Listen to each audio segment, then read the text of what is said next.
with a grateful heart, give thanks to the Holy One. Genesis 13. Abram traveled from Egypt, along with his wife and everyone who belonged to his household, including Lot, to the Negev. Now Abram had become quite wealthy in livestock, silver, and gold. He journeyed by stages from the Negev to Bethel, the place where his tent had formerly been, between Bethel and Ai, where he had first built an altar. There Abram called on the name of the Lord. Lot, who was traveling with Abram, also had flocks of sheep, herds, and tents. But the land could not support them living together, because they had so many livestock that they could not stay together. There was strife between the herdsmen in charge of Abram's livestock and the herdsmen in charge of Lot's livestock. Also, at that time the Canaanites and the Perizzites were living in the land. So Abram told Lot, "Please, let's not have strife between you and me, or between your herdsmen and my herdsmen, since we are relatives. Isn't the whole land available to you? Let's separate. If you go to the left, then I will go to the right, if you go to the right, then I will go to the left." Lot looked around and noticed that the whole Jordan plain as far as Zoar was well watered like the garden of the Lord or like the land of Egypt. This was before the Lord destroyed Sodom and Gomorrah. So Lot chose for himself all the Jordan plain. Then Lot traveled eastward, and they separated from each other. So Abram lived in the land of Canaan, while Lot settled in the cities of the plain, setting up his tent in the vicinity of Sodom. Now the men of Sodom were particularly evil and sinful in their defiance of the Lord. After Lot had separated from Abram, the Lord told Abram, "Look off to the north, south, east, and west from where you're living, because I'm going to give you and your descendants all of the land that you see, forever. I'll make your descendants as plentiful as the specks of dust of the earth, so that if one could count the specks of dust of the earth, then your descendants could also be counted. Get up. Walk throughout the length and breadth of the land, because I'm going to give it to you." So Abram moved his tent and settled beside the oaks of Mamre that are by Hebron, where he built an altar to the Lord. Give thanks with a grateful heart, give thanks to the Holy One. Genesis 14. At the time when Amraphel was king of Shinar, Arioch was king of Elasar, Chedorlaomer was king of Elam, and Tidal was king of the Goyim, they engaged in war against King Bera of Sodom, King Birsha of Gomorrah, King Shinab of Admah, King Shem-eber of Zeboim, along with the king of Bela, which was also known as Zoar. All of this latter group of kings allied together in the valley of Siddim, that is, the Salt Sea.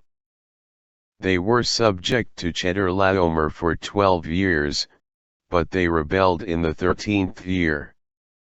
In the 14th year, Chedorlaomer and the kings with him came and defeated the Rephaim in Ashtaroth Karnaim, the Zuzites in Ham, the Emites in Shaveh-Kiriathaim, and the Horites in the hill country of Seir, near El Paran by the desert. Next they turned back and came to En-Mishpat, which was also known as Kadesh, and conquered all the territory of the Amalekites, along with the Amorites who lived in Hazazon Tamar. Then the kings of Sodom, Gomorrah, Admah, Zeboim, and Bela, which was also known as Zor, prepared for battle in the valley of Siddim against King Chedorlaomer of Elam, King Tidal of Goyim, King Amraphel of Shinar, and King Arioch of Elasar, 4 kings against 5. Now the valley of Siddim was full of tar pits, so when the kings of Sodom and Gomorrah fled, some of their people fell into them, while the rest fled to the hill country. The conquerors captured all the possessions of Sodom and Gomorrah, including their entire food supply, and then left. They also took Abram's nephew Lot captive, and confiscated his possessions, since he was living in Sodom. Someone escaped, arrived, and reported what had happened to Abram the Hebrew, who was living by the oaks belonging to Mamre the Amorite, whose brothers Eshcol and Aner were allied with Abram. When Abram heard that his nephew had been taken prisoner, he gathered together 318 of his trained men, who had been born in his household, and they went out in pursuit as far as Dan. During the night, Abram and his servants divided his forces, conquered his enemies, and pursued them as far as Hobah, north of Damascus. He recovered all the goods and brought back his nephew Lot, together with his possessions, the women, and the other people. After Abram's return from defeating Chedorlaomer and the kings who were with them, the king of Sodom went out to meet with him in the Shaveh Valley, that is, the King's Valley. King Melchizedek of Salem brought out bread and wine, since he was serving as the priest of God Most High. Melchizedek blessed Abram and said, Abram is blessed by God Most High, Creator of heaven and earth, and blessed be God Most High, who has delivered your enemies into your control. Then Abram gave him 1/10 of everything. The king of Sodom told Abram, Return the people to me, and you take the possessions for yourself. But Abram answered the king of Sodom, I have made an oath to the Lord God Most High, Creator of heaven and earth, that I will not take a thread or a sandal strap or anything that belongs to you, so you won't be able to say, I made Abram rich. I will take nothing except what my warriors have eaten. But as for what belongs to the men who were allied with me, including Aner, Eshcol, and Mamre, let them take their share. Give thanks with a grateful heart. Give thanks to the Holy One. Genesis 15. Some time later, a message came from the Lord to Abram in a vision.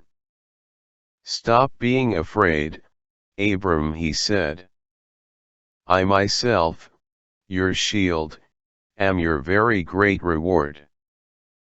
But Abram replied, Lord God, what can you give me since I continue to be childless, and the heir of my household is Eliezer from Damascus? Look. Abram said, You haven't given me any offspring, so a servant born in my house is going to be my heir. A message came from the Lord to him again, This one will not be your heir. Instead, the child who will be born to you will be your heir." Then the Lord took him outside. "Look up at the sky and count the stars, if you can," he said. "Your descendants will be that numerous." Abram believed the Lord, and it was credited to him as righteousness. The Lord spoke to him, "I am the Lord, who brought you from Ur of the Chaldeans, to give you this land as an inheritance." But he replied, "Lord God, how will I know that I will inherit it?" The Lord responded, "Bring me a 3-year-old cow, a 3-year-old female goat, a 3-year-old ram, a turtle dove, and a young pigeon." So Abram brought him all these animals and cut each of them in half, down the middle, placing the pieces opposite each other, but he did not cut the birds in half. When birds of prey swooped down on the carcasses, Abram drove them away. As the sun began to set, Abram was overcome with deep sleep, and suddenly a frightening and terrifying darkness descended on him. Then the Lord told Abram, "You can be certain about this, your descendants will be foreigners in a land that isn't theirs. They will be slaves there and will be oppressed for 400 years. However, I will judge the nation that they serve, and later they will leave there with many possessions. Now as for you, you'll die peacefully, join your ancestors, and be buried at a good old age. Your descendants will return here in the 4th generation, since the iniquity of the Amorites has not yet run its course."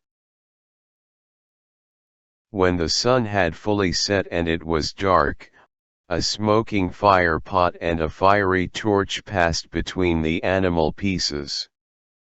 That very day the Lord made this covenant with Abram, "I'm giving this land to your descendants, from the river of Egypt to the great Euphrates River, including the land of the Kenites, the Kenizzites, the Cadmonites, the Hittites, the Perizzites, the Rephaim, the Amorites, the Canaanites, the Girgashites, and the Jebusites." Give thanks with a grateful heart. Give thanks to the Holy One.